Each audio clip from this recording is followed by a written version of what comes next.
a shot and then ran away. I love the snow effect you got going on. It just has that look and feel of the early maneuvers in the Trenton campaign. Yep. Crossing the Delaware. Nice. It's kind of shiny, you know? Yeah, I like that. That's pretty cool. How did you get that snow effect? What did you do? I used the white glistening snow from Amazon. You got it on Amazon? Yeah, I got here. I'll show you what I got there. Is it loose or is it? Yeah, it's loose. And then what you do is you just same thing you do with any kind of turf. You take half glue and half water, hot water, and spray and sprinkle and spray and sprinkle until you finally build up a really hard base. Yeah. And that glue adds a little glisteny to it. So it ends up looking real shiny. I like it. I like that chimney you did. Yeah. Look at all that detail in the bricks. That's a good picture of the units. And so, you know, throwing decals and counters and all the rest of that stuff, I think would just detract from the table. Yeah, it looks a lot better. I don't like stuff cluttering up the table. Yeah, I don't want, you know, yes, they're on bases and and I'm putting them on movement trays. Not that I really like movement trays very much, but when you're in a convention thing, I just don't want to be moving 20 guys. You know, I've got 4 hours to get this rules explained to you and play this game. Mm. So I use movement trays for conventions and stuff like that. And of course, the big deal about any convention game is the look and the display. You're trying to attract eyeballs to your game. Yep. That's what it's all about. That's what I'm shooting for, you know. That looks great. I love the snow. That's why I did that in black and white. I thought that turned out really nice. Yeah. Kind of. I like the fences. And there's the table. That's really nice. I got to do a little bit more mud effect on the roads, make them look a little sloppier. Uh-huh. And I've got to build a little bit more fence. And then I've got about 30 troops to do and then do some rebasing. Mm. That looks good. And what convention is this? Enfilade. It's over Memorial Day weekend. It's a great little convention. They've got, I forget how many games now.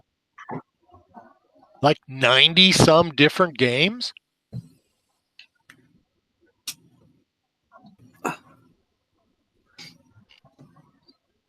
Are going to be there over 3 days. It's a lot of gaming. And where is that? I've heard about it. It's in Olympia, Washington. Olympia, Washington. Way over on the other side. Yeah, it's on. It's just south of Seattle, about 50 miles. What do you think, Ian? Looks pretty good, doesn't it? Yeah, I like it. It looks great. It's just as you would imagine it to be. The snow, you can feel the cold from it. And then I'm gonna do a border about 5 inches tall all the way around. That's gonna be painted on the inside with like snow effect and distant rolling snow-covered mountains and some blue sky. Mm. So that if you get down and get a picture, your backdrop isn't some guy's belly hanging over the edge of the table. It's the figures, the table, and the distant mountains. If you want a good software program for editing pictures, get it's called GIMP, G-I-M-P. It's free, and one of the strengths that it has is that you can add a mask to any pictures. You can mask out bellies hanging over a table and put something behind. Oh, nice. Yeah, that's fantastic. Yeah, basically, you can put a picture over top of a picture, and you got that masking going on, so it doesn't hide what the picture underneath. So you can do that. Very useful. It's called GIMP, G-I-M-P. Let me pull up that document that's got the snow stuff that I've ordered here. Let's see, pull it up. Amazon. I've always been hesitant to do an actual snow table. I mean, for a convention and a one-off thing, it's great to do. And to make my own, I wouldn't get much use of it. Unless you're interested in something like World War II Eastern Front. Yeah. late I was war. going to say you could use it for your Flames of War. You could do Band of Brothers. You could do Bastogne. Oh yeah. So it would have more than one use. You just need to change the building a bit. That's all. I've got a couple mats from Cigar Box that are winner type things, and that's great. That works. But I'd love to make a new table that's winterized like Gary's doing right here. The problem with this table is I love this table. It's not a take apart. No, it's one. How big is it? It's 4x8. Okay. This stuff right here, Woodland Scenic Snow. Oh, I see. Woodland Scenic Snow. Yeah, and it's got a little bit of a shininess to it, but when you add it with the glue mix as you're putting it down, it looks like a frozen mat of snow. Huh. I'll keep that in mind if I make a snowboard, because I like that look. You get a lot, too. Yeah, I went through 4 bottles of that. You did. I don't know if I would cover an entire table with it. I might have more of the earth, the browns going on. I don't know. Well, I'm actually going to be adding, now that I've had the table for a while, this area right here, whoops, not that, right there, just up and away from the house, I'm going to add a little stream effect in there, frozen stream, and I'm going to put a pond. And I'm going to tell the Americans, don't run across the pond. I'm not going to tell the British that. So if they decide they're going to chase somebody across the pond, they might find themselves a little bit wet. Are you finding balance for the game itself, for the historical recreation, balance hard to do with this scenario? It's very hard to do. You know, you don't want to have things completely overpowered, you know? But yet you want it to be a reflection of the actual battle as much as you can. But somehow you got to dig in there to what actually happened and could happen and try and balance it. So it's an enjoyable game experience in both sides. Yeah, I want an enjoyable game, but I also want to indulge my own personal beliefs that I don't think there is such a thing as a balanced battle. One of the reasons I was so fascinated with Hastings is that it is, by and large, one of the really few completely balanced battles. Yeah. Well, the thing is, Gary, it's a game. It's not an actual and it has battle. to be fun.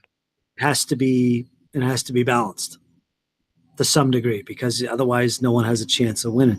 Unless you're a glutton for punishment and are willing to throw yourself into a game where you can't possibly win, because historically it was impossible to win. Yeah. Then that's different. But for the most part, it's a game. Yeah, the fun thing is the Americans technically won this battle, even though they were vastly outnumbered, because they basically attacked in all three. They attacked in every direction, and the Hessians got there low on ammo because Americans, another force off table, had actually destroyed their ammo wagon. Shame. So the Hessians are going to be there, and the nice thing about using the unit cards is, if I throw down a token on a thing saying that I'm low on ammo, then other people are going to focus on that unit, right? If you come on table and all of your unit stats and everything are off table, they're on your unit card, nobody else can see them, I don't know that your unit is shaken or disordered or low on ammo or whatever, right? So the Americans can pull this out if they're aggressive. If they attack, the Hessians really are going to be rather limited in their ability to stop them from punching through. But they're not going to know that. They're not going to know. So I will reward aggression. And this was actually the first battle where the British executed POWs. They captured it. There was an officer that decided to stay behind with a bunch of wounded guys so he could negotiate their care, and the Brits just walked up and shot all of them. This was February of 1777. You can look it up, go to Wikipedia, and just type in forage war. Why did they execute the prisoners and why? What was the point of that? Why weren't they just taken into internment? Well, they had they thought they had this really wonderful trap set, and it ended up the Brits got away. The majority of the colonial forces got it away, and I think they just had some guys just got angry. And it wasn't it wasn't an army decision. It was a company level guy made that decision. Yeah. Well, he should have been put on charges, shouldn't he, for war crimes? Well, the off-field general, Graves, I think he was, they went back and forth writing. These two generals during the war were writing these hate mail back and forth. You killed my people. No, we didn't. They fought back. It's really interesting, the letters you read. It's got shades of the Patriot in there, isn't it? And when they did that, where they burnt the church and all that sort of stuff. Yeah, that's a little extreme there. I don't think that kind of stuff happened, but they really did their best to paint that Tarlington, faux Tarlington, as just the worst person that ever lived. Yeah, if they actually did a war crime there at that battle, then it gives credence to putting something like that in the movie. Yeah. I know it's a lot of rubbish, but That's why I asked you where and when, because in the Southern campaign, that got very brutal. And oh yeah, it got turned very nasty. But this is actually really early in the war. This is, which is early unusual. 1777. You know the Battle of Kings Mountain, right? Yeah. Yeah, that was a slaughter. That was a massacre. Yeah. And that was for revenge for what happened at Cowpens. Yep. And there was a lot of that stuff going on in the Southern campaign. Lots of brutality and massacres. Mm-hmm. But in the northern campaigns, New York and Pennsylvania, it wasn't as much like that. It was a whole different way of fighting. But the Southern campaign changed all that. That's why I was curious where this took place. Yeah, New Jersey, 1777. February of 1777 is when the battle took place, and it had been a really super cold winter. So that's right on the cusp of when they moved to the southern front. Yep. And so the both armies are starving. And so the scenario is that the Continentals have leaked information to the British that there's this farm that's well stocked. On the hopes of luring a British unit out until they can destroy this reconnaissance in force. And supplies mission. Unfortunately, the person that was doing the relaying and leaking the information was actually a royalist. And then he let the royalists sent that reconnaissance and force out, but followed it up with yet another reconnaissance and force to try and trap the Americans. Now I have built into the rules, I actually have a capturing. I actually have a surrender where a unit, if it is routed and cannot retreat, is surrendered to the closest enemy unit. And I give quite a few bonus points on the British side to capture men and officers because they want to bring them back and make an example out of them. The Americans, the Continentals, not so much. They can't feed themselves. They don't want to bring any more mouths back with them. So in the rules, there's actually going to be some real bonuses if you manage to capture somebody.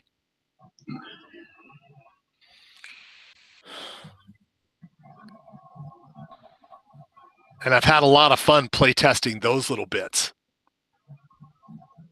Changing what the function of routing is. Usually you've reached 3 times your hits, that unit is destroyed, and you just pick them up and take them off the table. Yeah. And in this case, no. I mean, routing, you're going to keep running out, and if you get off table, that might actually count as a good thing for you. And then, but if you can manage to set your troops up in the way that you can force someone to become routed, and then they can't retreat, well, you've just captured yourself a unit, and they're now your prisoners, which limits your motion and limits your ability to shoot. But you've now captured. Now, if you can get off table with these guys, that's a political coup. So there's all kinds of little things, or you can just destroy them because you don't want any additional mouths to feed. Now, are your rules? Go ahead, Ian. I was going to say it's pretty brutal then. So, yeah, Interesting. it's brutal though. You just, if you're the Americans, you've the chance. It's the reverse of what was actually came in the battle, where the Americans would kill the prisoners because they can't feed them, where the Brits presumably would take the prisoners with better supply line, I guess. You can answer that. 2 more bases to spackle. You spackle area. That same old jar of spackle, it sure get any money's worth out of that. Yeah, that one, yeah. You've been using that as long as I've known you. Well, I keep using the container. I keep refilling it, so it'll never go old. I've had this thing since God, I think I was in my 20s when I got this container. The rules started as Fife and Drum. You know those guys? Yep. Great figures. You know, great game. You know, good. The guys, I just love them. Hold on a second, I'll show you. If you go and you see him at an event, this is the rules he has for playing his game, for playing his figures. 1-page rules. I've seen them. Yeah, and they play really well. In this is the genesis of my rules. I was looking at that and I was like, you know, this is really, but I want a little bit more flexibility. And originally I started these rules purely for the scenario.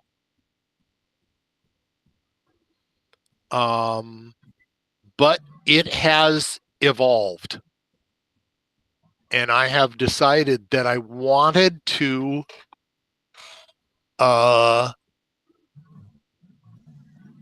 look at all the different things. Let's add cavalry, let's add natives. I don't have any natives in this game, but I figured out how they would fit into that system. So I have started off with this, and have now, I guess my rules right now are encompassing the American War of Independence. Nice. I was curious about that.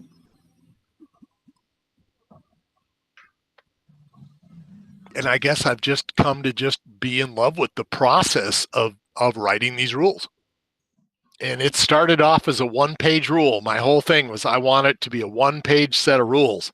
And then I went, you know what? If I print this on an 11 by 17, that's still technically 1 page. Then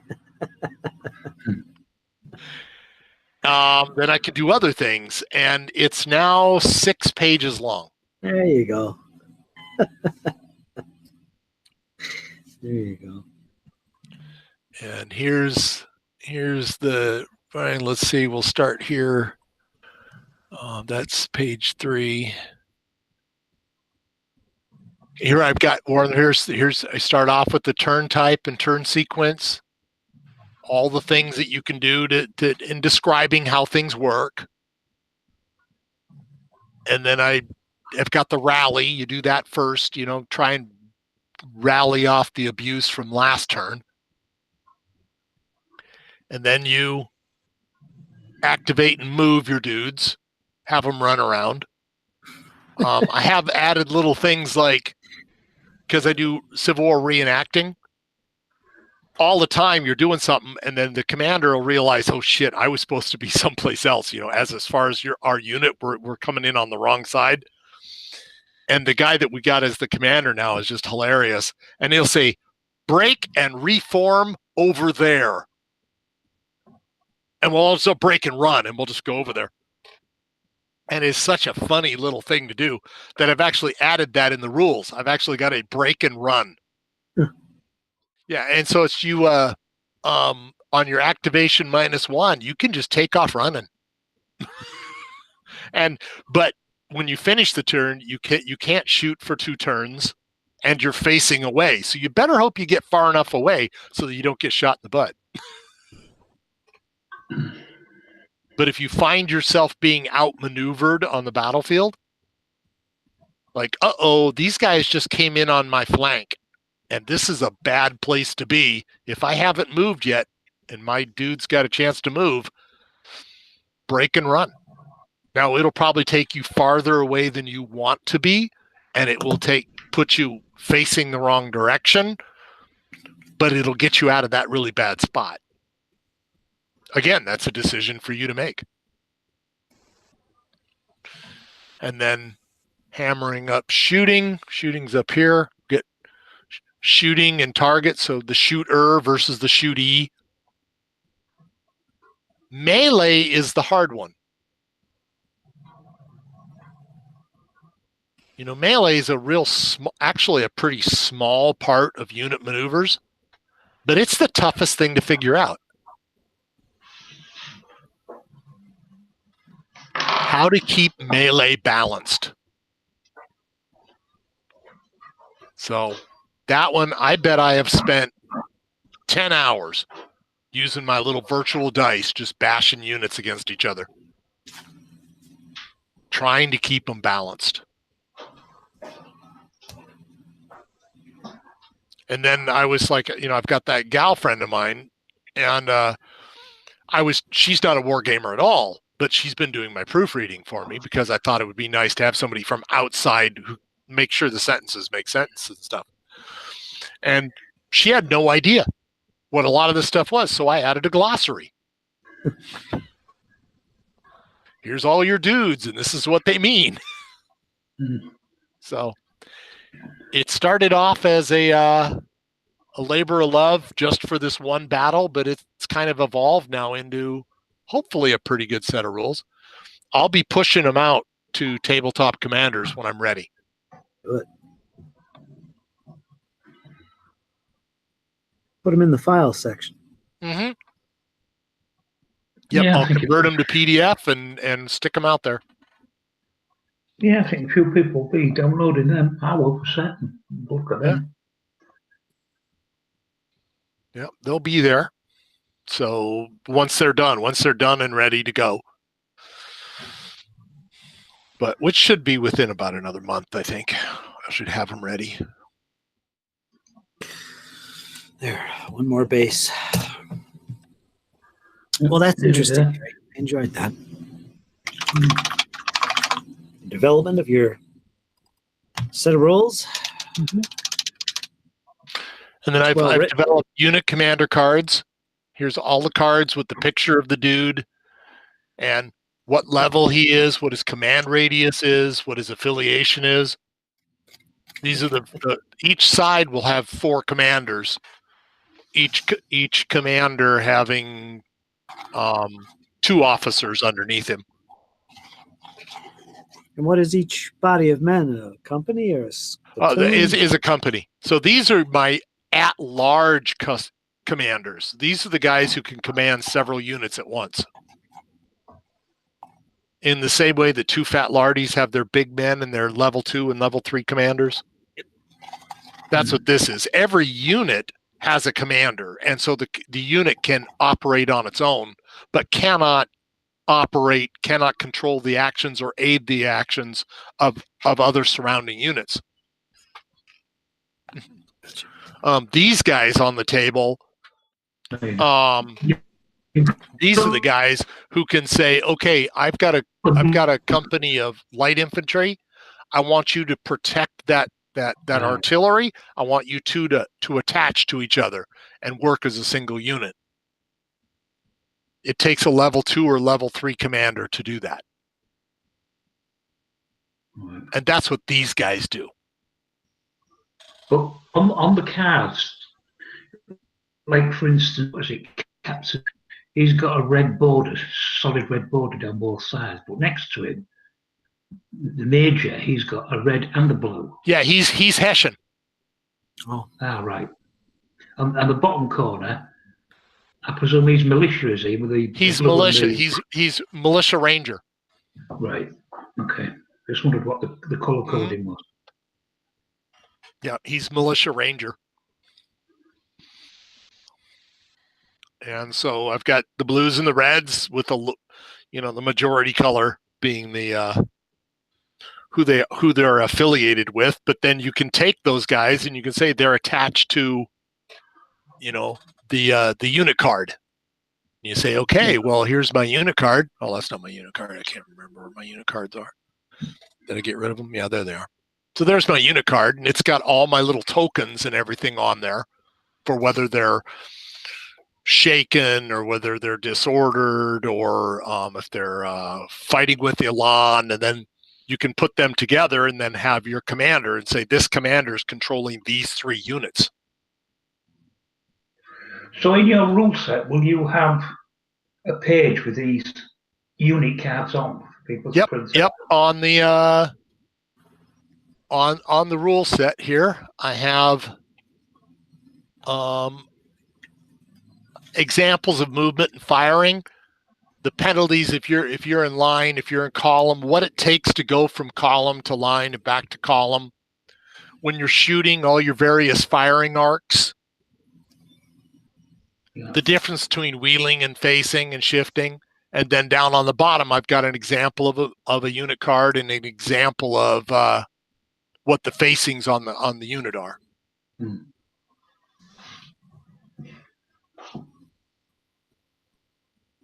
And this will also be in the rules too.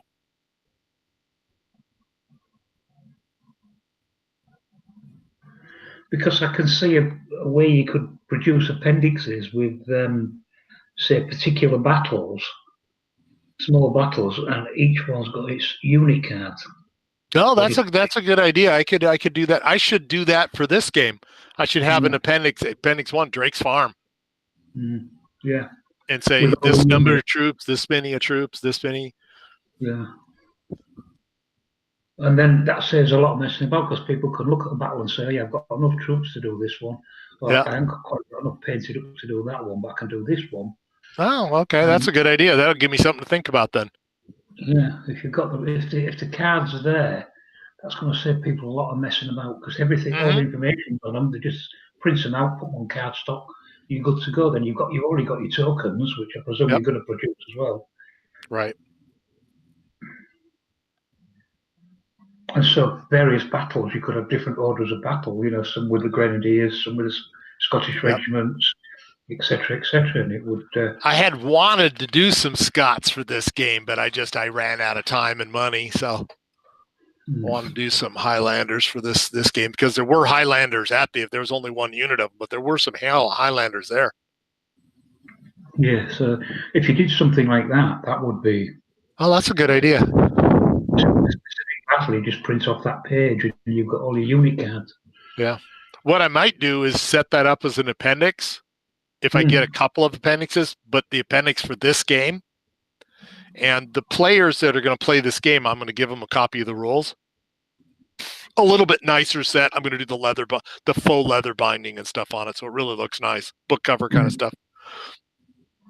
But I'll give them the appendix for all the specifics on the game when they're done with the game. If I give it at the front, it'll give them a clue that, oh, wait a second, there's Hessians coming. Oh, yeah. That's a good idea. I might start on that. Put some appendixes together.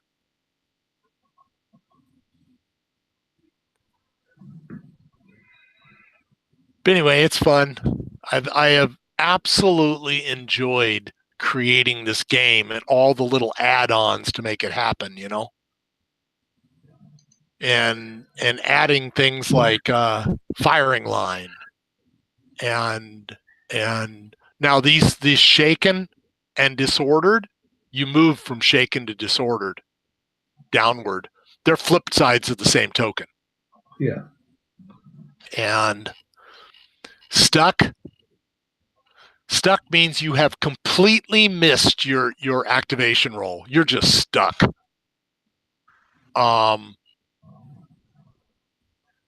Unmotivated means you missed your activation by 1. So you move and fire at half strength. But you can still move. You can't change your facings. You can't do some other stuff. But you can move. You can go forward. You can fire at half strength. So it isn't an all or nothing on passing. Which I discovered from that other playtest where I had this one unit that kept missing it by 1, like 5 or 6 times in a row. I think he needed a 7 to move, and he rolled an 8 or a 9 5 times in a row.